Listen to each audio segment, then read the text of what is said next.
chose Dicey, take bajillion. And 46.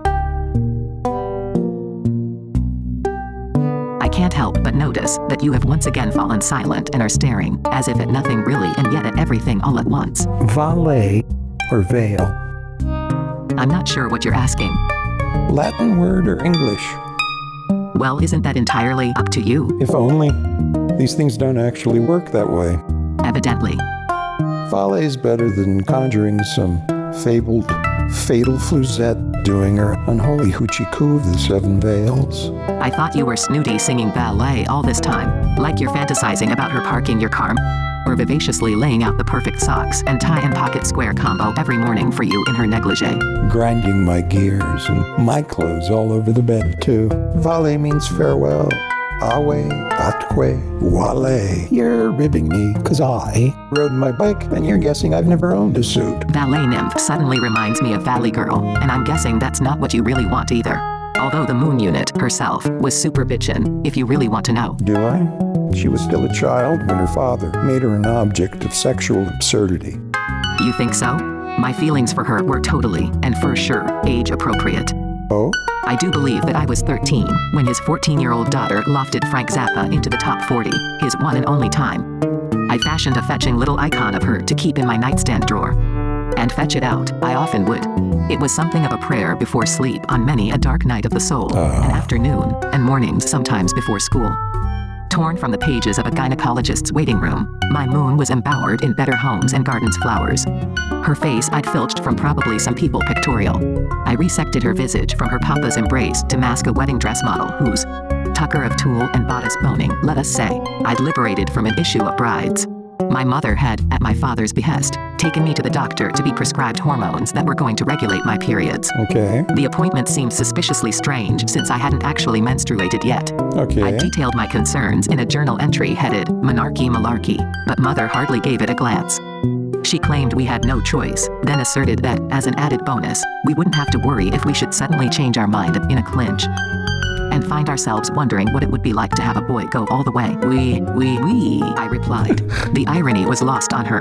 Dad had been assured by his golfing buddy that an off-label use of birth control pills would cure me of my silly idea that I was a lesbian. The devious and deleterious Dr. Diddlefingers, however, made no mention that he would also use the physical exam as his opportunity to personally get me off to a quick start toward their promised land of hetero-happiness, normative nirvana, penile preeminence, digital deflowerment, or whatever the hell they all dreamed that they needed to perpetrate upon my pubescent person. So there we were, Zeusy Juice, MD, and his latter-day fates. Well, Norns more precisely. She who was immutable as his old nurse, she who is resplendently mum, and she who must come whether she wants to or not. Instead of watching what he was actually doing on or about that dark day of my splayed and shrouded nether realms, the ladies stood behind me to study the doctor's face for the proper absence of any telltale trace of his taking the least pleasure in my problematic pudendum. They positioned themselves in deference to my delicate feelings supposedly, rather than their deliberate dereliction of duty and their obvious collusion with his poisonous mindset, all of which I felt so painfully that it triggered what I later learned is called an out-of-body experience. As if to reground myself perhaps, my journal entry that night is labeled, Slime Mold, and is beautifully illuminated with the fabulous shapes and colors inspired by a jungle floor ecology report I'd been working on, not so much because of the lugubriating jelly with which he'd slathered his manipulations of me. The slime mold theme had more to do, I felt, with Mom and Dad and myself during dinner that night when I informed them that I would not be taking the pill or ever letting them rape me by proxy again. Really? I told them that I'd miss them both dearly, along with most aspects of the life they had generously provided, but as much as I loved them, I'd sooner murder them in their sleep than ever cave to such insidious demands again. Really? Stone walls, I reminded them, do not a prison make, nor iron bars a cage to one as cerebral as myself, so prison life would probably feel like a relative freedom. When I saw the very same weird look rising on their faces that the good doctor had displayed, dread maybe, mixed with anger, desire for domination, helplessness, I immediately assured them that the decision, of course, would, as always, be entirely up to them. They laughed, but I wasn't as sure as they were that I'd been joking. I listened to them silently for some time before excusing myself to finish my homework. Much like those separate and meandering amoebae of the grouping Mycetozoa, mostly going about their own business as they digest rotting life forms of the sunshine into sugar sort, will sometimes mysteriously unify and move as if with a single solid slug-like purposefulness, our respective nuclear disillusionments and recriminations soon conjoined into a like-minded slime moldy march against the good doctor. Dad got him blackballed from his premier links. Mom whispered to the most powerful among her circle of sources. And I wrote a strategically ironic letter to the state licensing board ostensibly praising the doctor's groundbreaking and exhilarating technique, which I described in the unmistakable and precise detail afforded by my out-of-body vantage point. Okay. I CC'd his wife and thanked everybody warmly for supporting such a radical thinker in his crusade to help a mere youngster feel so deeply cared for and erotically affirmed. So... The doctor quickly moved on to greener pastures and eventually championed the rights of children to be on the hook to big pharma for sex hormones their whole lives. Spayed and neutered as if they were adored pets, and surgically retailored to a crude conformity with simple-minded, binary misconceptions of selfhood and sexuality. Anywho, I got off kinda easy, I guess. But more than my image of her, I firmly believe it was the intangibility of Moon's voice. Skeptical, bemused, materialistic, mildly disgusted with it all. And every bit as idiosyncratic as her father's sense of harmony that I enjoyed as an artistic and precocious scamp. How old did you think I am? The age of woman is not my forte. No? And poor Salome? The poster child of inbreeding, ruling class corruption, and materialism, all but naked and made to dance for her own mother's uncle, who is also her father's half-brother, I believe. Some sort of splendiferous puppet kingish personage anyway, under the control of both Rome and his charming niece at ground zero of our Judeo-Christian dreams of world domination. You kinda wanna speak to the meaning of her, don't ya? No. Take her right up and put her right down onto the good old rigid, straight and narrow, don't ya? No. Reveal, redeem, and rescue her, don't ya? Cha-cha-cha? I should hope not. Apropos of, vis-a-vis and little lamsy-divey of your examination of various aspects of Orphic tradition, from the masking to the musical to the mystical, from our mythy past to our most modern of mayhems, take a wild guess, why don't ya, at what my very own Poochie Woo is named. What? She's a rescue, and she came with a name. They asked me not to change it. So guess what it is? You just give up then? If you gotta be such a giver-upper, then give it up to me. Give me a guess. Easy peasy pleasy. Give me one little guess of exactly who is my Poochie Woo Woo Woo. Come on, I'm even sending you the name telepathically. Empty your mind, still your desires, let go of all emotion and mere intentionality, and tell me a name that comes to you, much as it did to me, as if by magic and out of the ineffable void. Kerberos? Cerberus? Yes. Which is pretty damn Poochie Woo Woo Woo. Right? I get her, and then you show up a few days later with your wacky what's this mass really mean wild hair you're trying to pull from under your hat. Or from up your keister. Ta-da! Some sort of bizarre bonnet bee you seem to need to chase right down the old bunny hole. Welcome to Synchronicity City, am I right? Okay. She's mostly pit bull and abused. Well, rescued from a dog-fighting operation. So heartlessly brutalized, one might suppose. She's very affectionate with me, but in spite of the abuse? Or because of it? That's the real question. Does she love me in spite of? Or because of whatever hell of a world this may be? I say in spite. I don't see her ripping out my throat while I'm off to dreamland some fine night. But I'm not exactly comfortable sleeping in the nude anymore. No. In case I die peacefully of a heart attack or stroke. And nobody comes around to feed her for a while, and then they euthanize her after all. Bastards.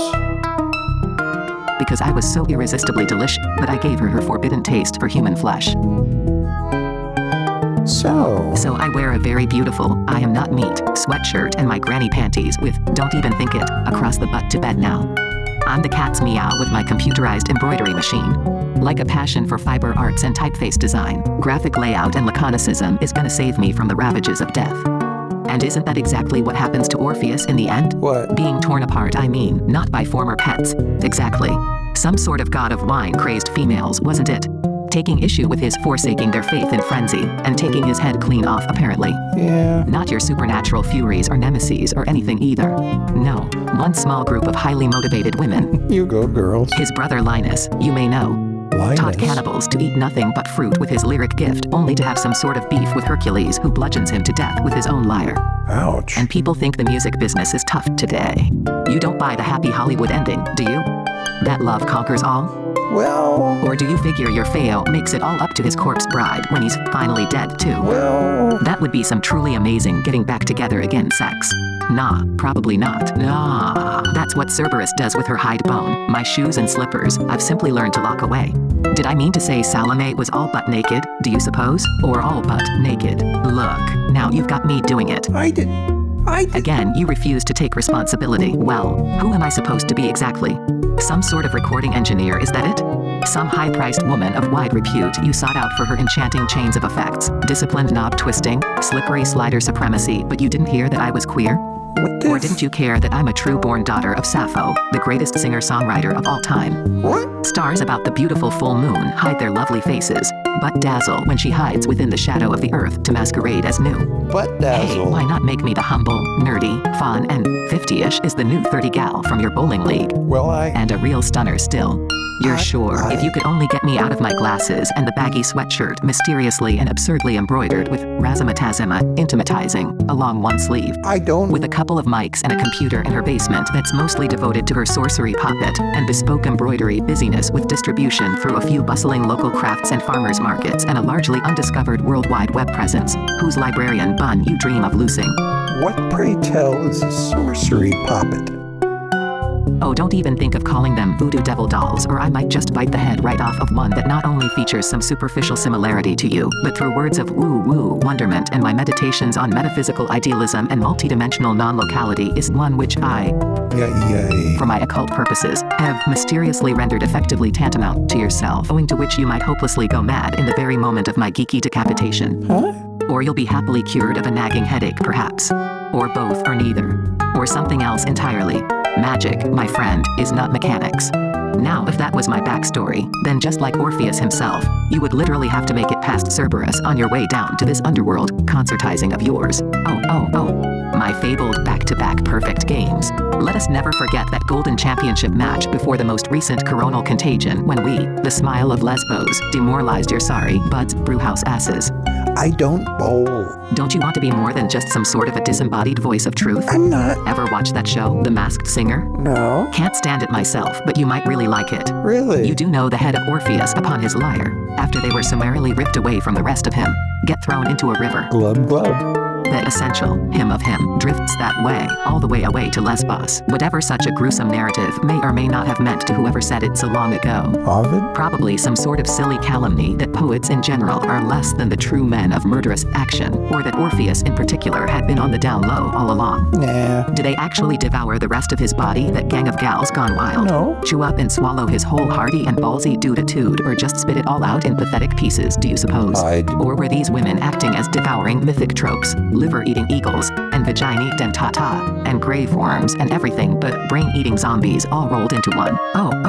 And at the bar after you suffered your spectacular smackdown, how about if you actually hit me up, hoping I might only be pansexual is how you put it to me as you dream of putting it to me. Really? And you begin to helplessly fall in love with me a little anyway, and we do end up making this whatever it is, a juicy commingle tingly of some sort I suppose, though not the beast with two backs exactly. Put it Not more. exactly full-fleshed ejaculo-gestational lovey-dovey either. Put it But then, more. whatever really is, Put it more. she's our baby nonetheless. Every bit as much as I was my mommy's, and daddy's girl. John the Baptizer, Orpheus. What's the diff really? It's always the female's faults. So praise the Lord our Father. Spank 'em and thank 'em and pass the ammunition. Same old, same old. Or is losing one's head a deeply meaningful symbol of the spiritual experience? Well, I personally feel the mystical life is more like floating about cherubically well shed of our flesh and pain and anger, to feel quite serene to study the scene from the seemingly impossible, yet the evidently invaluable perspective of a disembodied consciousness. maybe. Maybe you should call Eurydice a bottom babe. Vale, valley, bottom. It's all topographically speaking, the same typically lush and fertile contour, isn't it? Okay. Dale too, call her a Dale demigoddess, why don't you? Eliminates the whole nympho slippery slope. A wild and wide open ranging up rise and down dale. Maybe I just need to find me my beloved Dale. Everybody says Roy Rogers' wife was a saint. A What? true American pioneer in our understanding of the value of embracing diversity. From my Valley Girl Moon to a Happy Trails Dale. Now wouldn't that be a lovely fairy tale arc? What say we just keep on keeping on? Evidently. Between the valley girl I can't unsee, and Mary, and all that she resolves to be, lay vastnesses, whereas the schlub that's kilter's god of rubes, snake-free pastures, of big salamis, of carcass honeys, and would have filter with his somewhat less than Orphic jazz. So who's to say he didn't catch her, and did most cruelly have his way with her, as one said serpent of the kind that he dispatches her, as if he could command of anything, like her charming and endearing spasms with venom and with violations, which she in death's contorting felt superior to our relations. Proteus, their expert witness, the god of chaos, who tells us only what we want to hear? Oh, stop. No, really stop. Don't make me laugh, Virgil. Ipso facto QED, get them lies away from me. How else when I come round to ask her, what's the haps, oh baby, oh mama? Once well out into the light of day, should it be that Feyo's Dicey? No, hell's bells, yikes, oh crap, has clung so far back, fades away. Agriope, tell me, did husbandry fecundate you? Did I, and why must rapine never ring more true than singers long past hoping, who can cakewalk in and damn near even silenced out of hell with you? Hot damn, I do believe that's finally it. Evidently.